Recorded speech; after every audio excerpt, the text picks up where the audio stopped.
Tio Blaze. Hey there, this is Tio bringing another Kerbal Space Program video. This is part 3 of my Astrophobia Career playthrough. So in the last video, part 2, I went to the Mun, like 4 times, I think. So it's time to go to Minmus. I'm going to try to accomplish multiple contracts with one mission.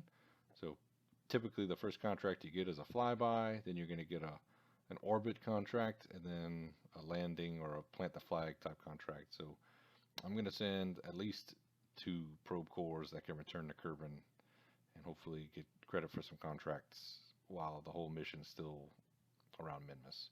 So this is going to be a 2-part assembly. I'm going to launch 2 different rockets. One's going to be the lander, which you just saw, and the second's going to be this relay network. I'm going to dock the 2 in orbit around Kerbin and send them over to Minmus with 1 transfer stage. And that's the plan anyway. It didn't go according to plan, which you'll see here in a little while, but nothing we can't make work in the Kerbal way, in the Kerbal sense. So there's my typical return stage. Got some parachutes, got my probe core, a couple batteries and solar panels, and some small engines just to be nice and efficient. That's all loaded up on top of the lander, which I forgot to put a fairing around. So let's go back, put a fairing. Nice. Okay, let's put that into orbit around Kerbin. It's got a docking port on the top of the return stage, which I'll use to dock with the second part of this mission, which is the relay network and a spare probe core. That spare probe core is what I can use to send back to Kerbin to get credit for my first earlier contracts. So ready to go back, and let's grab my relay network for Minmus. I'm going to use the different antennas. This time I'm adding RCS with some thrusters. I only need bidirectional thrusters. I don't need the 4 or even 5 directional thrusters. I'm only looking to go prograde and retrograde with those. So there's my second return probe.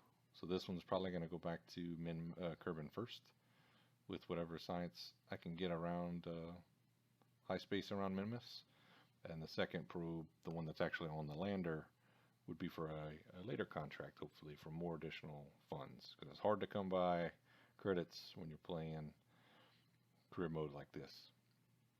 So there's my docking port. There's my radial engines. The intention was to use those radial engines that face in the wrong direction, right? Well, I was going to use them with the core stage of the other vehicle. But as you'll see here in a second, below that fairing, I should put a decoupler for all of this to work, and I did not put a decoupler. So watch them delete all that and add these big orange tanks. It's going to be all cool. Didn't put a decoupler, so that whole orange tank assembly is officially married to the rest of the assembly above it, unfortunately.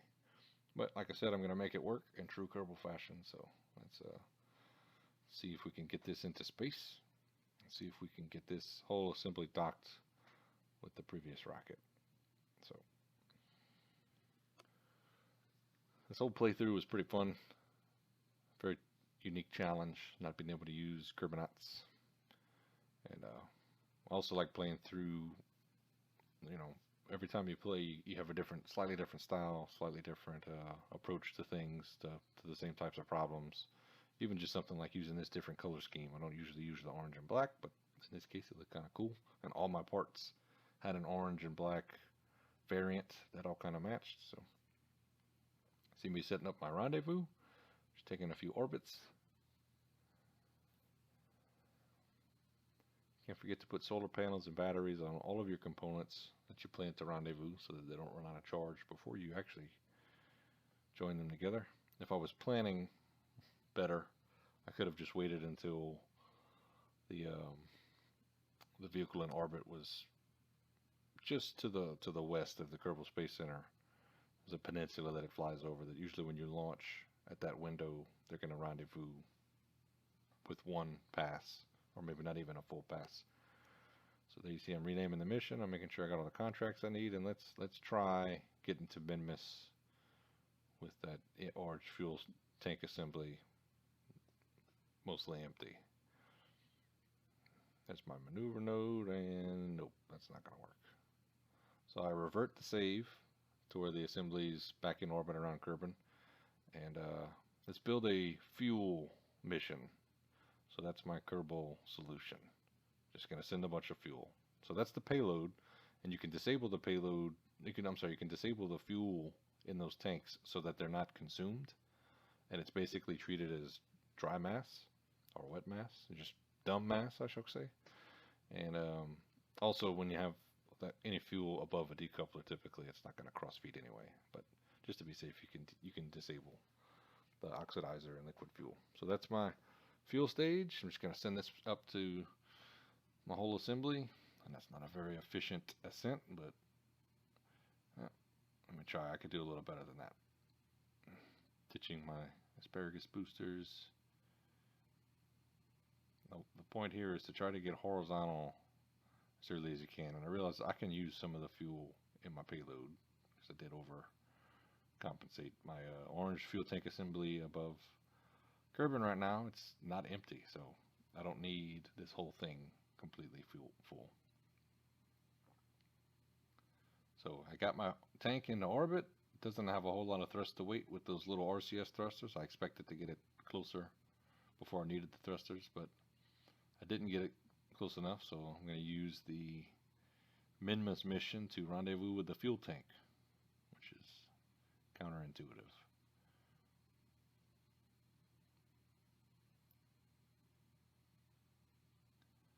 And here we go.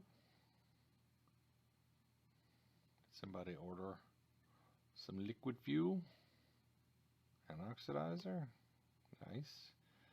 And then I can deorbit my fuel mission. Now it's time to head to Minmus. Got a whole lot more fuel. I can actually get there, hopefully this time, run my experiments, send that first probe back to Kerbin, and then maybe get some more contracts, set up my relays, and land on Minmus.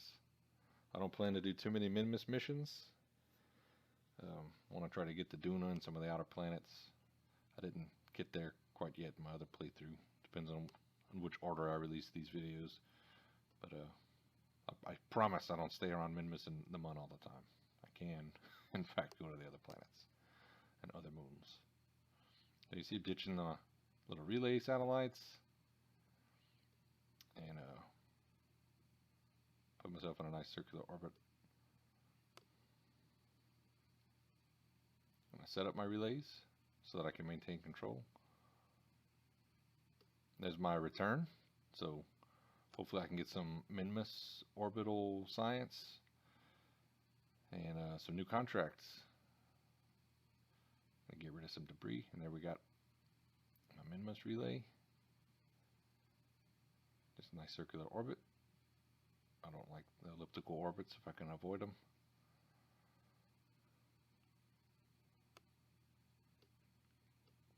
And look, this might be an actual proper relay network where I use the resonant orbit calculator, and I'm parking all of my little relays at the same orbit, so I can maintain connection back to the Kerbal Space Center at all times for Minmus, from anywheres on Minmus.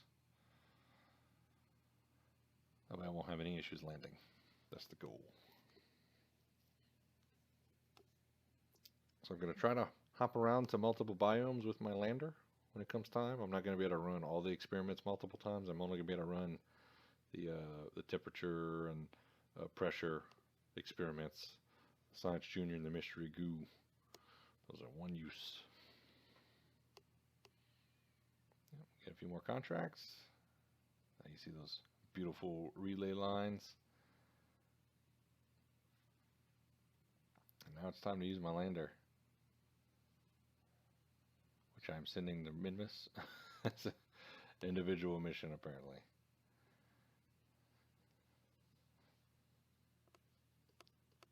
Still going to try to approach without much inclination, but I want to get as close to the surface as I can. Got enough fuel to almost circularize with that core stage. That's how efficient that asparagus staging is. I'm going to practically land. Yep, I'm going to land with my transfer stage. Don't even need any landing legs if you land soft enough. So I've got plenty of fuel. I'm going to hop around. See, my intention wasn't to have this transfer stage. I was supposed to use the transfer stage with the relay assembly, but gotta make this work for me. Hop around, get lots and lots of science. This is where having a scientist on board would have been really handy. One trip to Minmus and unlock so many more techs.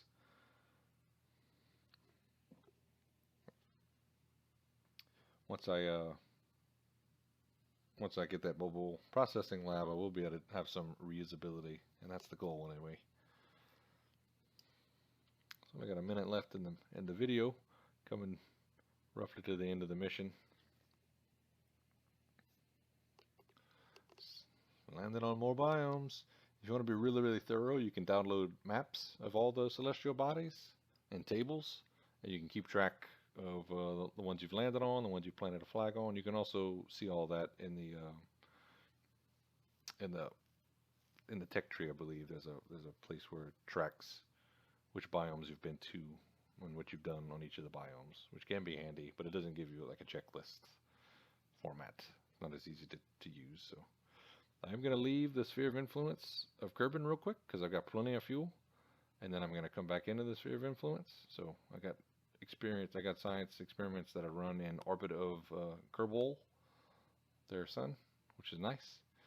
Time to re-enter, cash in those science points, and get ready for part 4. I want to get that mobile processing lab so bad. You guys are hopefully going to enjoy that video because that's where I started having a lot of fun playing. So if you enjoyed this video, if you're enjoying the series, please hit that like button.